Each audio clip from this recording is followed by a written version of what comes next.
So I'm going to talk about how simulation can be used to do interesting things with reinforcement learning. Yeah. But first I'm going to take a step back and sort of just spend a minute on the definition of artificial intelligence, because that's sort of what we are trying to achieve here with reinforcement learning. And we all know things like Siri and Alexa and recommendations and fraud detection, equity trading, Facebook feeds. All of that is, in my opinion, not really what we're looking for here. All of this is genuinely smart algorithms designed by even smarter people. Things like Siri and Alexa, they are highly scripted. There's no AI there. There's no reinforcement learning. It's very controlled. Yeah. So if we look at the definition of intelligence, real intelligence, it's something like this. Still a little abstract to me. So the only real intelligence we know is the one in ourselves and in nature around us. That's the intelligence in biological systems. So that's where I'm going to start. And it's going to be highly relevant because we're trying to achieve the same things in reinforcement learning that we are seeing in nature. Yeah? So what is it that drives intelligence in biological systems? It's really 5 things. Number one, it's the need for energy to fight entropy. So individuals need to eat. And when they try to eat, they have to avoid getting eaten by other individuals. That's how nature works, yeah? And since no individual lives forever, to carry on the species, need to multiply, need to become abundant. And on top of all that, we need intelligence also to avoid getting in trouble with physics, yeah? So collision, falling down, hitting the ground, killing yourself, stuff like that. And finally, to improve the chances of survival, agency is important, the ability to improve the environment around you. Yeah? So that's sort of why there's intelligence around. Yeah? So to achieve this, because we are living in such a tough world, nature created neurons. Yeah? Nature created a lot of infrastructure to implement intelligence. Yeah? So bunch of things. Yeah. Well, everything I said here really goes for video games as well. Yeah. So when you play a video game, it is this constant thing about collecting something while you're not avoid running out of time, and or it's a shooter game, or there's something going on in an environment, and there's physics, and there's all these things, and then there's also this infrastructure stuff, which is things like TensorFlow and deep learning, deep reinforcement learning, etc.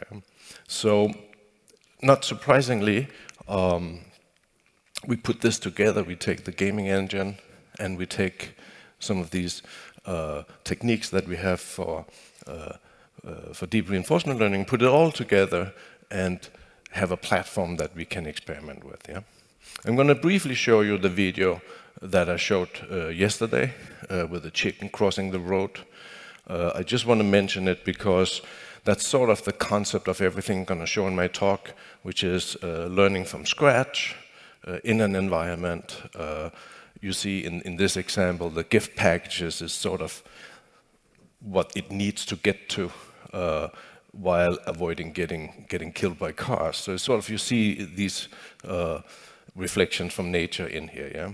So all the examples I'm going to show are going to be tabula rasa examples of more and more complex character. So let's talk a bit about back to the infrastructure. So when you have a gaming engine, you have things like TensorFlow. What we built is ML agents, which is a framework for putting it all together. Yeah? So you can build environments in Unity that has agents in it. You can train them up against your favorite machine learning environment. You train it at scale. So you train many instances, so you get a lot of training data. And then, of course, if you want, you can sort of deploy your model in some context. In this case, we are deploying a model on a phone to improve a game. Yeah. All this is open source. There's a bunch of environments. You can get it all here. It's on GitHub. Let's talk about some learning scenarios. Yeah. So this is the interesting part. This is where I'm going to show you what you can do with ML agents. So, for instance, you can easily play around with some control scenarios. So in this case, it's a quadruped learning to walk. There are 8 joints that needs to work in a certain pattern to move forward. So just like the chicken learned to cross the road, these guys learn to walk. Yeah. Or these guys learn to stand. It's a lot of joints. And it's not always easy to stand. Anyone who have seen small kids, this is kind of what they look like when they're 12 months old. Yeah. Or walking. Yeah. So everything is tabula rasa. Yeah. So I can restart learning, and over, these guys end up walking the same way. Yeah. So it's probably we are not totally off when we walk like that. Yeah. Let's take some more complex examples. I really love curriculum learning. So you would think that learning something that's a little more complex is just about more computing power, run a little more brute force. But I'm going to show you an example where it's actually much more beneficial to replicate nature here, to start easy, then make the task incrementally harder, and progress to a harder task when you graduate from the previous one. Yeah.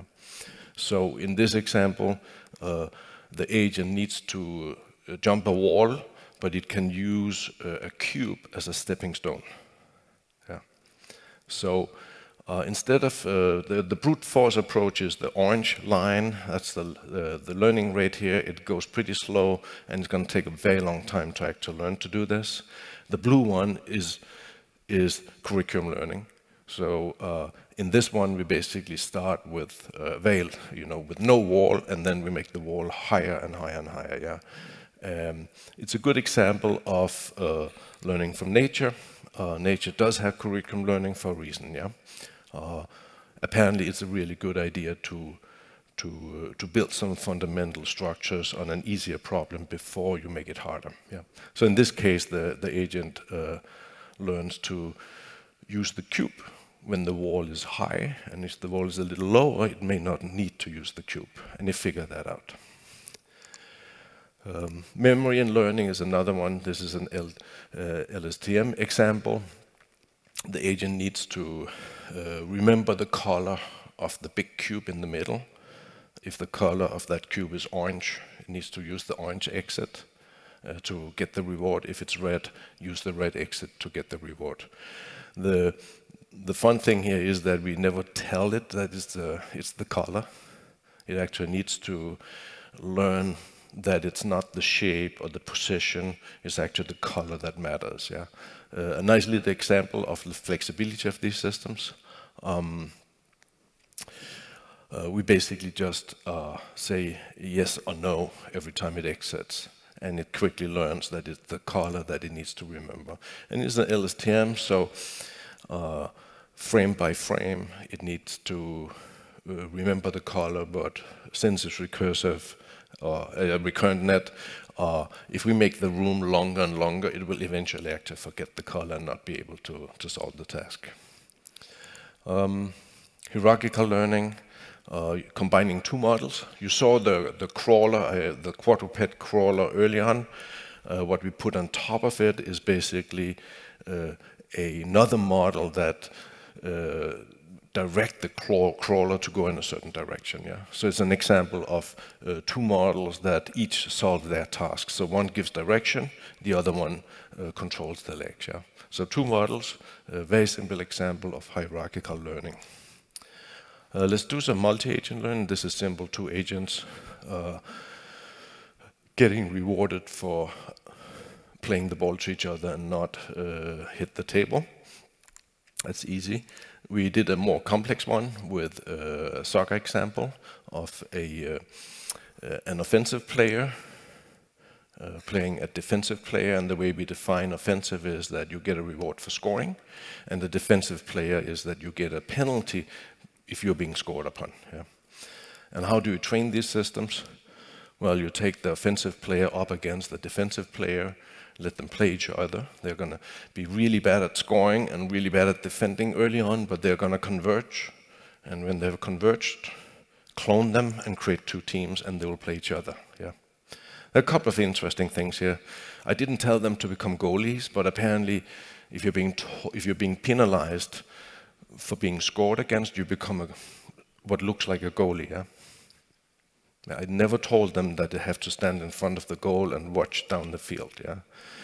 And you also notice that the offensive players, they do something funny. They run sideways. Why do they run sideways? Because when they run sideways, they see most of the field. Yeah.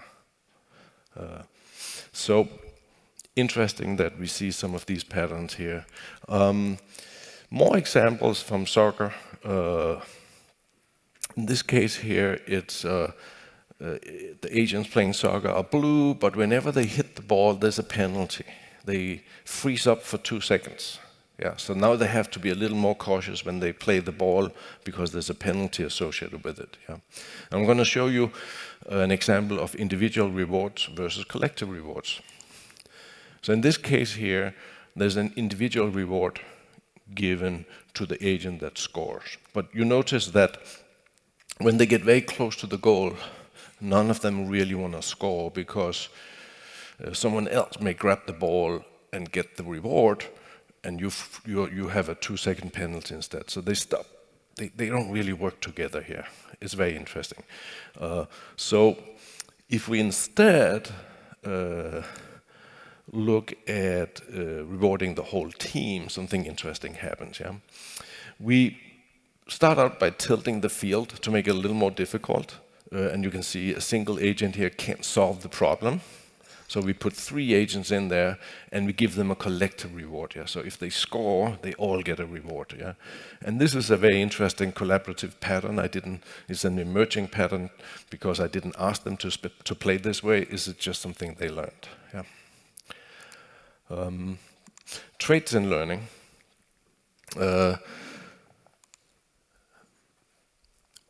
Extrinsic rewards are easy. Those are the ones we always work with. It's like the getting rich. It's collecting game points. It's collecting money. It's collecting something. Those are easy. Those are the ones we always see in reinforcement learning. But intrinsic rewards are different. Nature has lots of intrinsic rewards. Yeah. Curiosity, impatience, happiness, love, empathy. It's like we call it getting happy. It's sort of it's intrinsic, yeah. It's something that's specific to the agent versus the extrinsic rewards, which are specific to the environment. Yeah. And why did nature invent these intrinsic rewards? Because we see them in nature. A lot of humans have a lot of them. Well, they help survivability, yeah, in some ways. And I will show you an example of how. I heard a talk yesterday. I hear this very often that there's a limitation to reinforcement learning when it comes to sparse reward spaces. Basically, what I call Agatha Christie event chains. So it's like you have very long chains of events that the agent needs to learn. So generally, reinforcement learning have not been very good at that. What we want to show is that by adding intrinsic rewards, you can overcome some of these limitations. So what we did here is that we put up a scenario where an agent enters a house full of rooms. It needs to find a button in a given room, push the button. A pyramid will appear in another room. It needs to find the pyramid, physically hit the pyramid to make it tumble to collect a gold bar. Very complex. If you do plain vanilla reinforcement learning on that, it's going to take a long time, and likely it will not learn it. Yeah. The idea here is to add the concept of curiosity to it. Use an intrinsic reward. Yeah. And curiosity is really interesting. Curiosity is sort of is the negative lock there. It's the opposite of what we're used to. We want to minimize error, but curiosity is actually to maximize error. It's like identify the action that I can predict the least about. Yeah. And look what happened here. Here's random exploration, no curiosity, no nothing. It's just random vanilla RL. Yeah. The agent is not really pursuing anything here. It's just moving around, you know, itself for a long time. Yeah.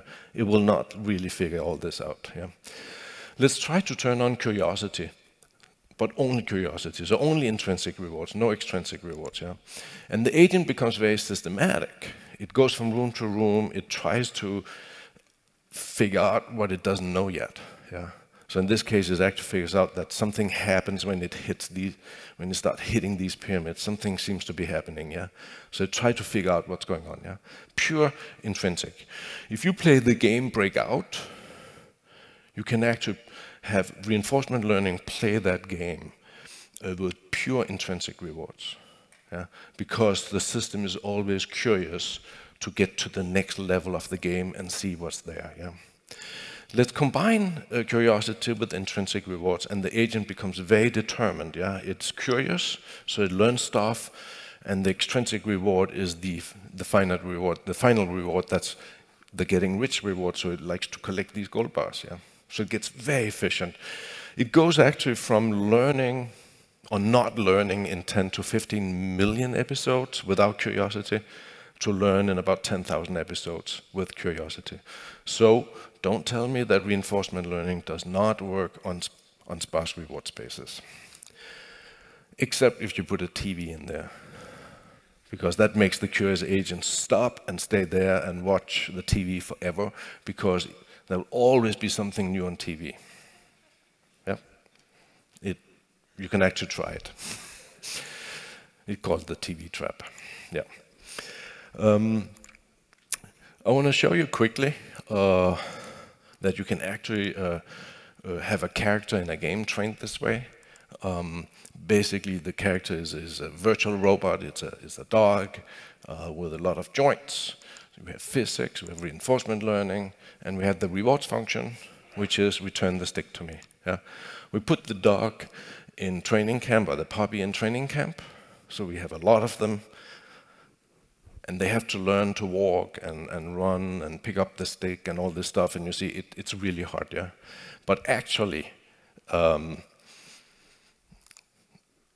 it looks like this when you have done training the animal here. I throw the stick with the mouse, and it will... So there's no animation, there's no animators here, there's no developers who went in and said, this is how a dog runs, and this is what it should do. This is purely reinforcement learned, yeah?